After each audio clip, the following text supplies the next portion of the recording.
começa mais um podcast Tudo Junto e Misturado. E eu tô dando prazer de receber aqui a doutora Rose, que é minha amiga, que eu gosto muito dela. E nós vamos falar sobre crianças, sobre os sentimentos das crianças, né? A doutora Rose, que é psicóloga. Tudo bom? Tudo bem, é um prazer estar aqui com vocês, uma honra. Muito bom te receber aqui. Doutora, qual que é a importância de ensinar as crianças a reflexão, a expressar suas emoções desde cedo, desde pequenininha? Na verdade, desde o ventre, desde o bebê, a gente deve fazer esse exercício. Porque nós somos seres sociais, né? E como seres sociais, nós vamos conviver com as pessoas e a gente precisa aprender a regular as situações, porque senão a gente vai ter problemas sociais, problemas profissionais, problemas de toda a ordem, né? De relações, né? As relações, elas são permeadas pelas emoções. Então, quando eu não aprendo a regular, a me controlar, eu corro o risco de ser uma pessoa abusiva, né? Uma pessoa intempestiva. Então, é extremamente importante para a saúde da sociedade. Então, ela desde pequenininha a gente deixa a criança chorar, falar o que quer, fazer a famosa birra ou a gente reprime? O que a gente faz? Como que a gente aprende a dirigir? É dirigindo, né? Dirigindo. A gente vai aprender a controlar a birra tendo birra. Não adianta pensar que você vai conseguir controlar a birra, as emoções negativas, vamos dizer assim, os comportamentos indesejados, no momento que ele não acontece. Ele vai ter que acontecer. Então, o grande problema, por exemplo, da birra é que os pais, eles estão muito mais preocupados com o olhar à sua volta, à volta dele, né? Do que com a própria criança, do que com a própria situação que a criança está falando. Primeiro eu tenho que pensar, por que a criança está dando birra? Por que ela está chorando? Né?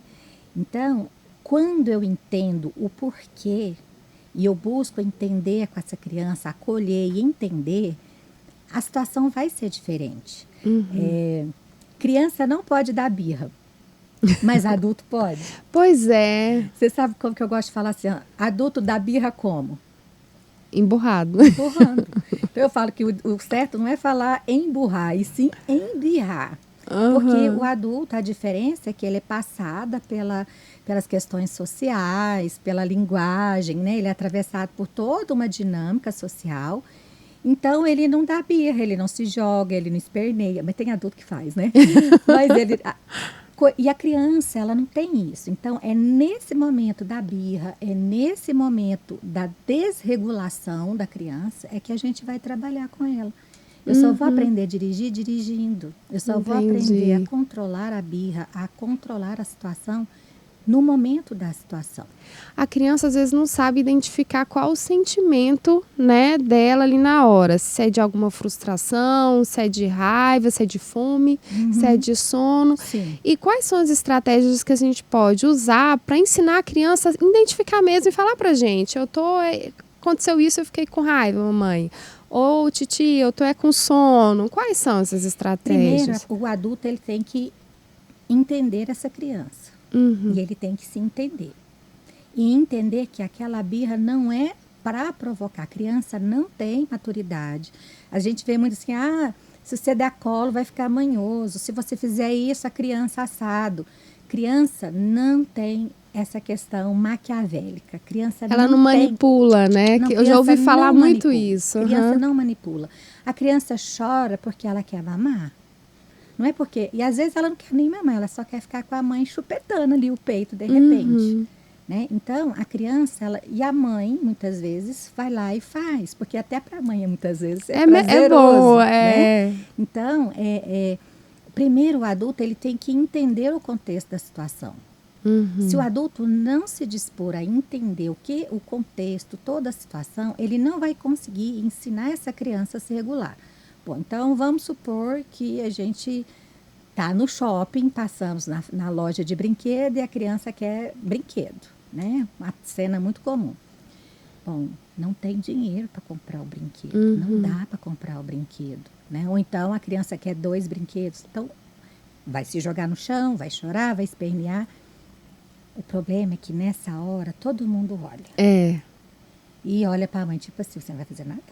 Não, gente, eu falo com propriedade, já passei por isso. O sentimento que a gente tem é de pegar a criança e sair dali correndo, Ou né? a vontade é de ter um controle remoto, desligar, pega, leva e deixa desligar. E agora aqui você pode dar birra. Isso. E não é assim, né? Uhum. Então, o problema é esse. A gente está preocupado com o olhar à volta. Se a gente se desconecta do olhar à volta e conecta na criança, ela vai se sentir acolhida, amparada e entendida. Ela está dando birra porque ela está frustrada? Gente, não é ruim ir numa loja, você gostar de uma roupa. E não levar. Até a gente levar, sai chateada, entendeu? não é? Porque a criança, ela não sabe que ela tem que deixar ali, né? Ela quer. Ela é puro desejo, ela quer. Então, o que vai acontecer? Ela vai chorar. Então, cabe a esse adulto ter argumentos, né, para chegar para ele e falar, olha, agora não dá.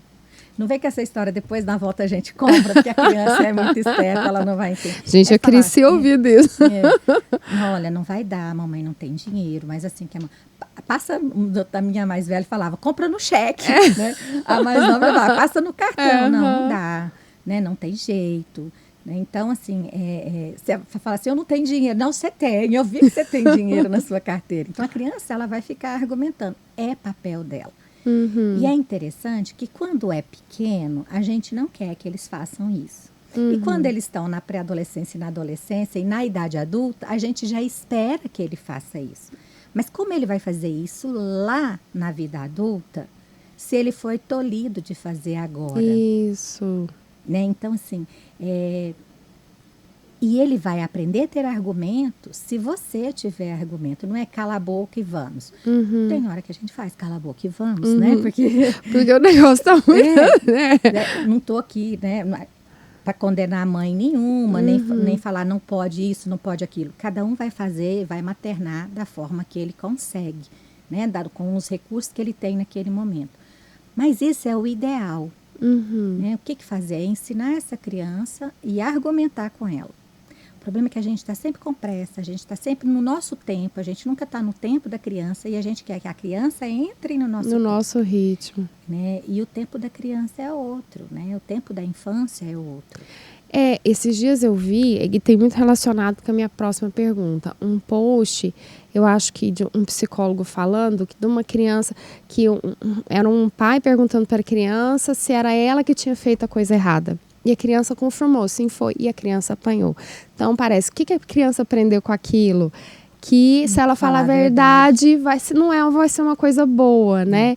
Como que a gente cria um ambiente de segurança, que a criança confie na gente para falar a verdade, mesmo que ela fez alguma coisa errada? Primeiro, a criança tem que entender que se algo foi errado, tem consequência.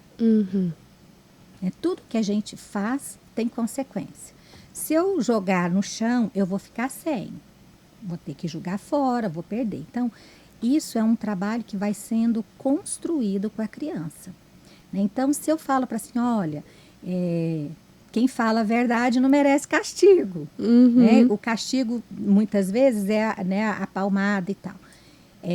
Eu preciso conversar com a criança, porque ela vai ter consequência. E combinar com essa criança as consequências. Né? Então, se eu não faço tarefa, vai vir anotação no caderno. Mas qual foi o combinado que nós tivemos em casa? Bom, se eu não faço tarefa, vai vir anotação na agenda. Agora nem agenda mais, é aplicativo. No aplicativo. Né? O aplicativo vai apontar lá que você não fez, você vai perder um privilégio. Não tem jeito. A criança, ela tem que entender que ela vai ter uma consequência. E essas consequências, elas precisam ser pré-estabelecidas antes com a criança. Né? O problema é que as famílias não estão tendo tempo para sentar, conversar e organizar. Disciplinar dá trabalho. Ensinar e educar dá trabalho. Como diz o Essam Intiba, né? Se você não está tendo trabalho, alguma coisa você está fazendo errado. Porque dá trabalho, demanda tempo. E as pessoas estão terceirizando. Por exemplo, se eu coloco toda a educação da minha filha, do meu filho, a critério de uma cuidadora, de uma babá, por exemplo, essa babá, ela não vai bater no meu filho. Uhum. Ela não vai, muitas vezes ela prefere recolher o brinquedo do que ensinar meu filho Que tem que guardar guardar. o brinquedo, Uhum. porque dá trabalho, né? E a criança vai chorar, então ela, para evitar uma fadiga para ela própria, Até ela ela vai lá e explicar para a faz. mãe também o porquê que a criança tá chorando, ela vai lá e guarda. Ela vai lá e faz, né? Para não ter problema, ela vai lá e faz. Então, o grande problema é esse. As famílias não estão demandando tempo para organizar isso. Né? O pai trabalha o dia inteiro, a mãe trabalha o dia inteiro, chega em casa cansado. E aí, para ter um minuto de sossego, entrega o celular, entrega o tablet, entrega a TV. E aí ele tem um minuto de sossego. Uhum. Né? Então, assim, o que a gente tem visto hoje, Débora, uma coisa muito séria, é o silenciar da infância. As pessoas estão calando a infância através da tela, através da mega oferta.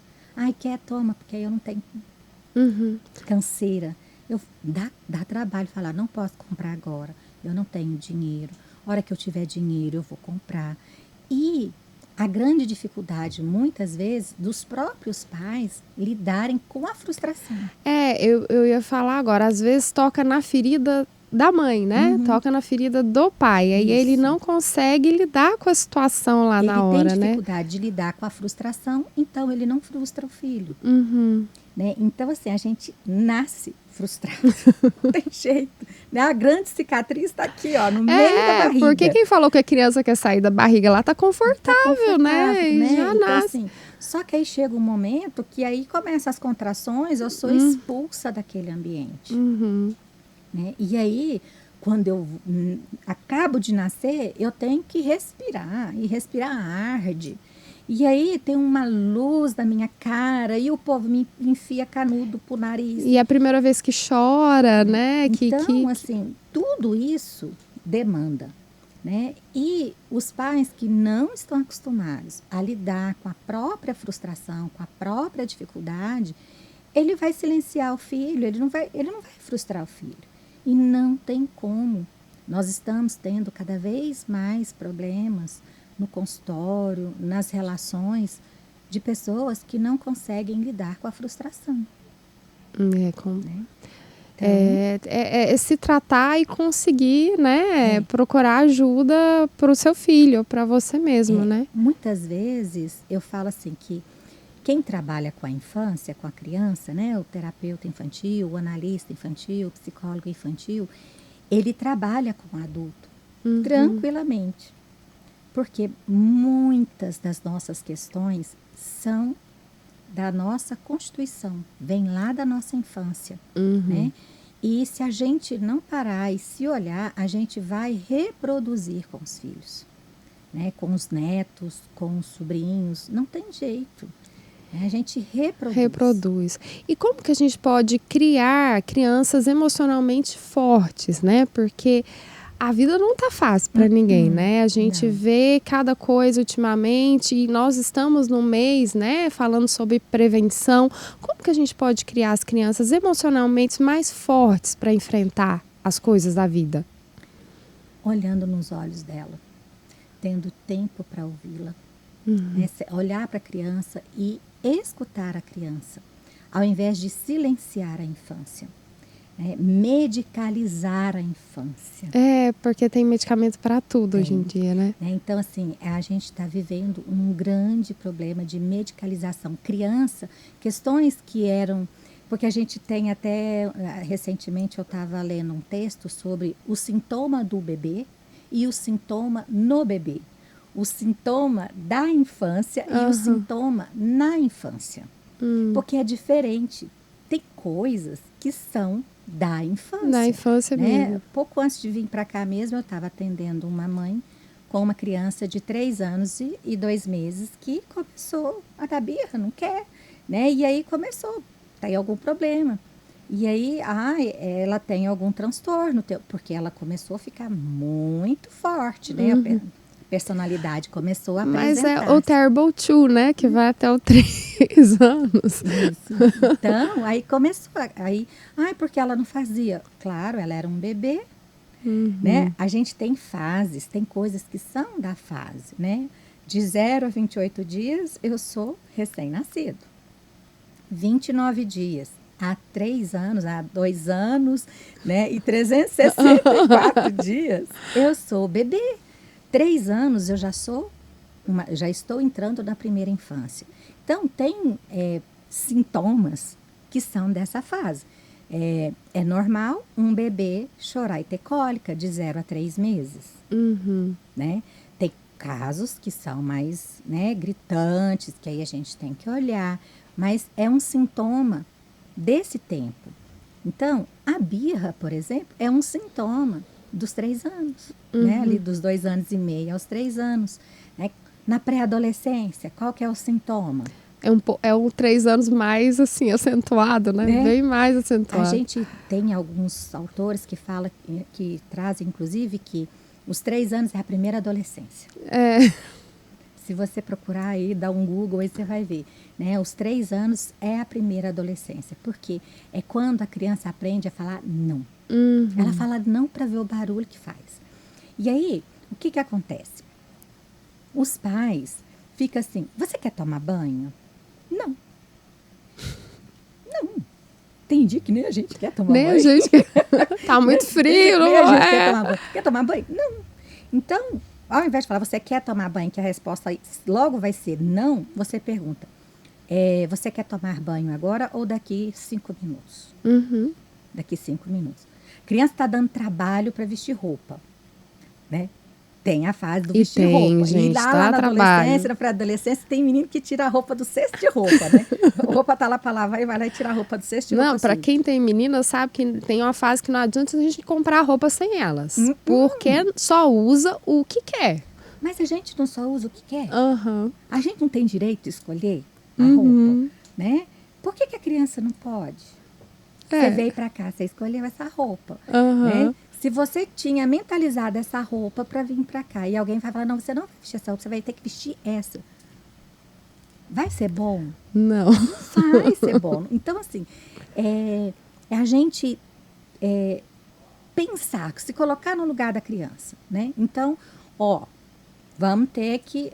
Nós temos aqui carne, arroz, feijão e não tem outra coisa que a criança vai ter que comer. Então, você vai ter que comer carne, arroz, feijão aqui, ó. Você quer comer isso agora ou você quer comer daqui a pouco? Não tem esse negócio de ficar... Quer ou não quer? Quer ou não quer? Não.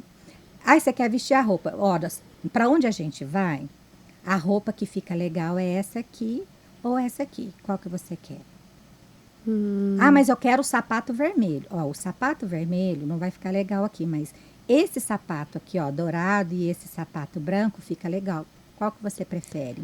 Já ensina a lidar com a frustração também, né? E com escolhas. E com escolhas. A nossa vida é um eterno escolher. A vida inteira a gente vai ter que escolher. E toda escolha implica numa perda. Não tem jeito. Então, eu tenho que aprender a perder. Eu tenho que aprender que... E eu só vou aprender isso no dia a dia, falando 780 vezes para o menino. Mas eu já te falei.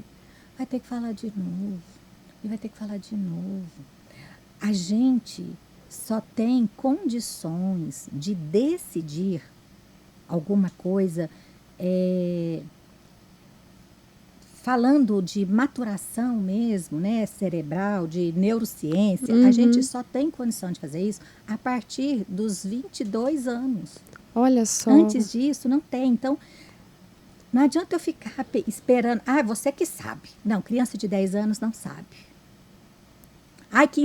15 anos. Então tá, você age por sua conta e juízo. Não, criança de 15 anos não age por conta e juízo. O juízo é do pai e da mãe. É do cuidador. Nem 18, né? Nem 18. E se bobear, 40. Isso aí. Se bobear, 40. Tem gente que a gente... né, tá lá no consultório atendendo uma adulta docente.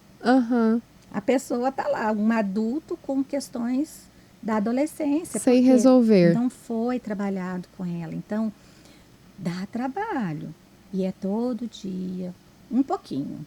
Todo dia, uma gotinha, assim, ó. E como que a gente pode equilibrar isso, sabe? Essa expressão emocional. Porque, às vezes, pré-adolescente principalmente, né?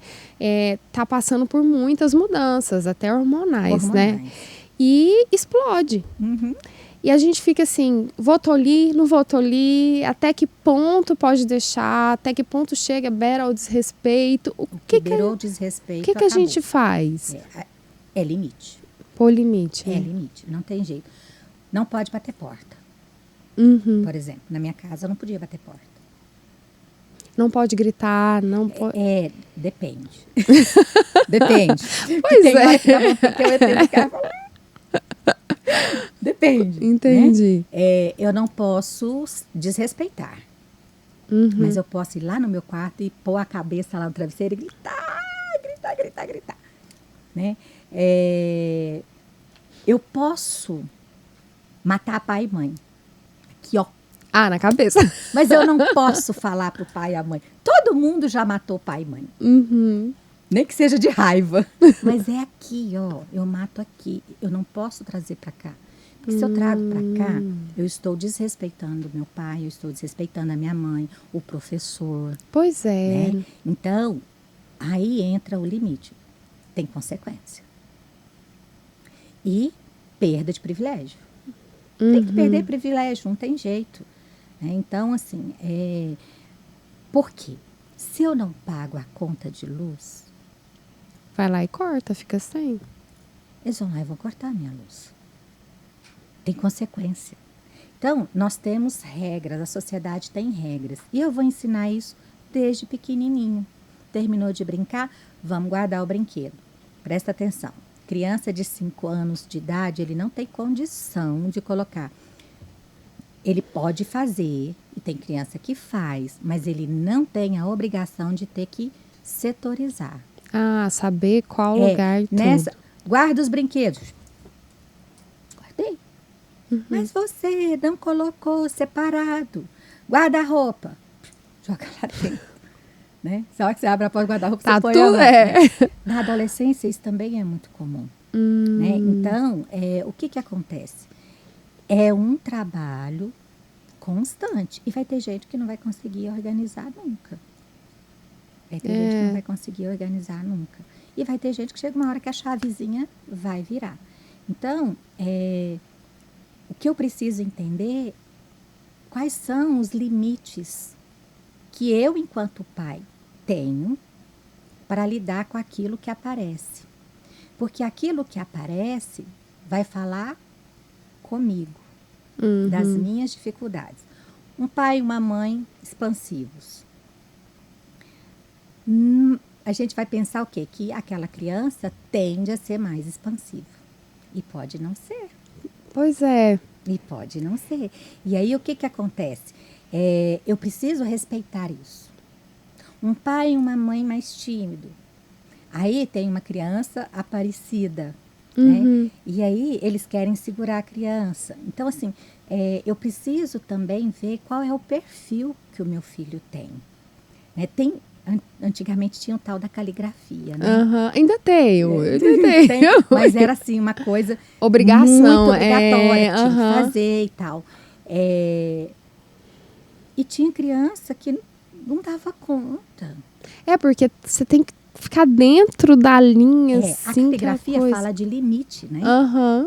A caligrafia fala de limite. Mas ela anula a identidade da letra da pessoa. É mesmo, fica tudo igual. Você pega, gente, uma geração, a sua geração, a minha, assim, a gente que é mais ou menos contemporâneo, a nossa caligrafia é mais ou menos parecida. A minha das minhas amigas é tudo igual. Pois é. Então, acaba que a expressão natural da pessoa, ela deixa de existir. Né? Então, não precisa também ser garrancho, tem que ser algo... Mas eu preciso deixar que a expressão do outro venha. Que a pessoa tenha a própria identidade dela. problema é que muitos pais, muitas vezes, em função da demanda deles, eles querem que os filhos corroborem com aquilo. Queria, por exemplo, meu sonho. Eu sempre quis que as minhas meninas fizessem balé. Nenhuma fez balé. Uma passou perto, fez ginástica artística. Mas não faz. Não faz, não quer. Então o negócio era karatê, basquete, futebol de salão. Igual a minha quer fazer bateria, é isso. Entendeu? Nossa, um sonho que elas tocassem piano. Guitarra. Toca guitarra.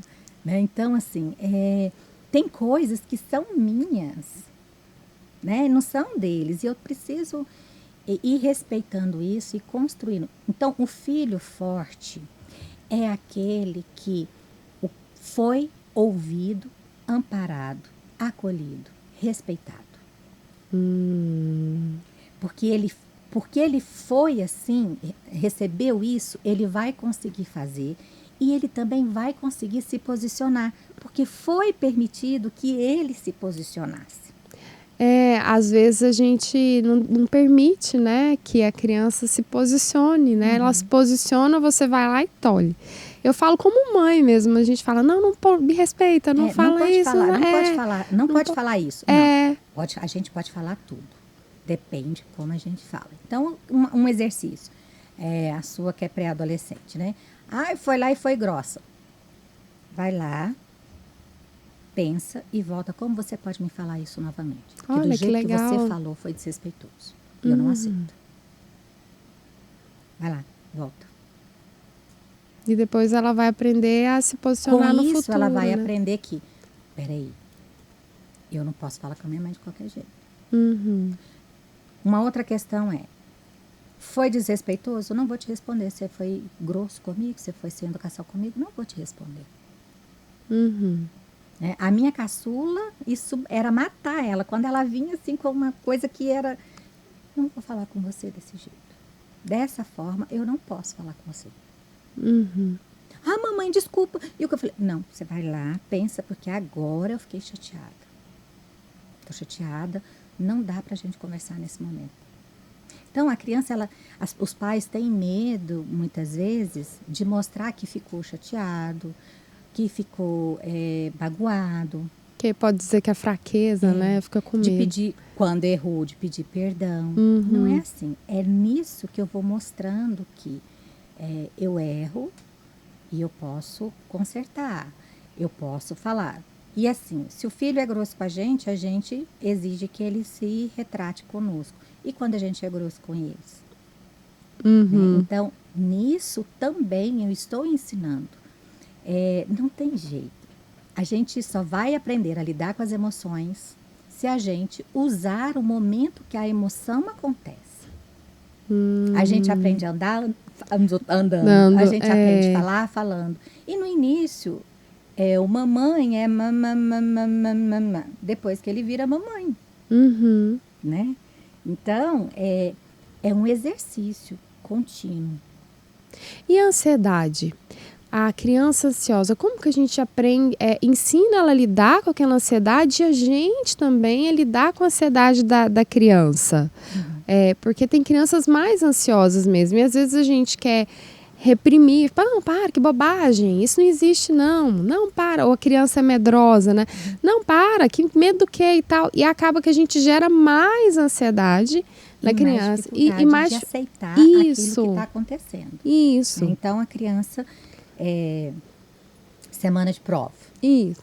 Vamos lá para a semana de prova, né? Essa semana é semana de prova nas escolas. Dá dor de barriga, dá sudorese, dá dor de cabeça. E a criança sente tudo isso mesmo. Dá insônia. Né? Estuda antes, chega na hora, vira, ai mãe, eu esqueci, como é que faz? Gente, quem não tem branco na hora de prova? Todo mundo. Então, receber isso e falar, olha, eu entendo, mas eu entendo que você está com dor de barriga, eu entendo que você não está se sentindo bem, eu também não lidava bem com prova, eu também não sei, eu gosto de fazer prova, né? Eu falo por mim, que essa é a minha realidade, né? Então, olha, eu também não gosto, mas a gente precisa, Porque senão, como é que a gente vai ter nota para passar? O nosso sistema ainda é esse. Então, ó, vamos tomar aqui umas gotinhas de café pingado ali sem açúcar. Eu vou te dar esse remedinho, esse elixir vai funcionar. Agora, se você tentou os placebos, ensinou a respirar, ensinou, né, o enfrentamento, e a criança ainda está nessa dificuldade, então já é uma coisa que aí é preciso um olhar profissional.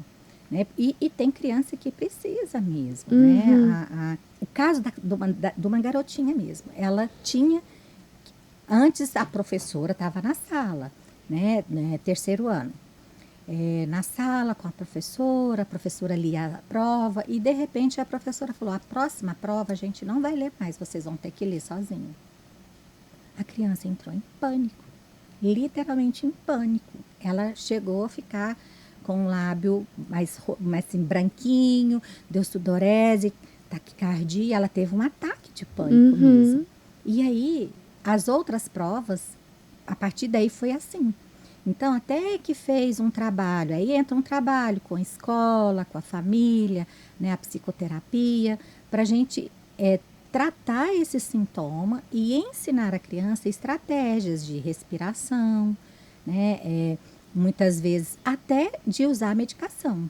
Essa criança, ela teve que usar a medicação, porque era realmente assim, um pânico muito grande. Teve que fazer um acompanhamento mais medicamentoso, né, e a psicoterapia. A criança tem tudo o que a gente tem. Todas as emoções que a gente tem como adulto, a criança tem também. E é preciso nomear os sentimentos. Né? Então, a criança está lá chorando porque ela quer o sorvete antes da refeição.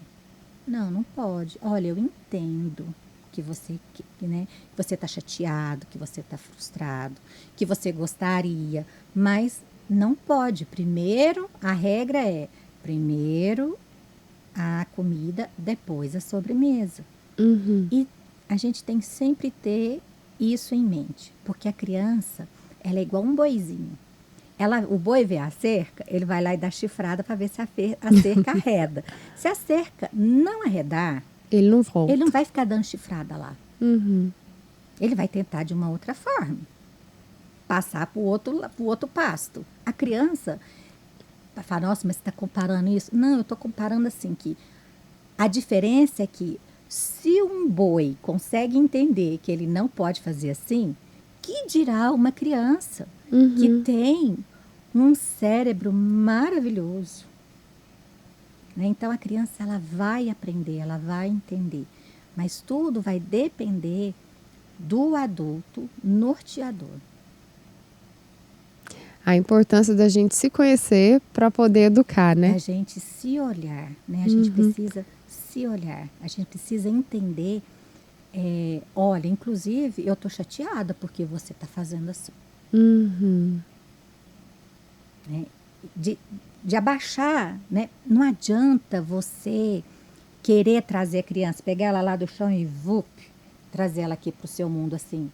Não, você precisa ir lá onde ela está, sentir o que ela está sentindo, para entender e caminhar com ela. Quando você pega um peixe e tira ele do rio, ele fica doido, né? Ele fica lá, né, se debatendo inteiro, porque ele saiu do lugar dele. A criança vai ser do mesmo jeito. Você vai tirar ela daquele lugar lá, ela vai debater. Então, é preciso que a gente vá até lá, entra no mundo dela e depois traga ela paulatinamente para cá. Muito bom, doutora. Você viu que passou super rápido, né? Muito rápido. Um assunto muito importante. Muito obrigada pela sua presença, viu? Pode chamar de novo que a gente volta. Mas eu vou chamar mesmo, com certeza. E você fica com mais um podcast. Tchau, tchau.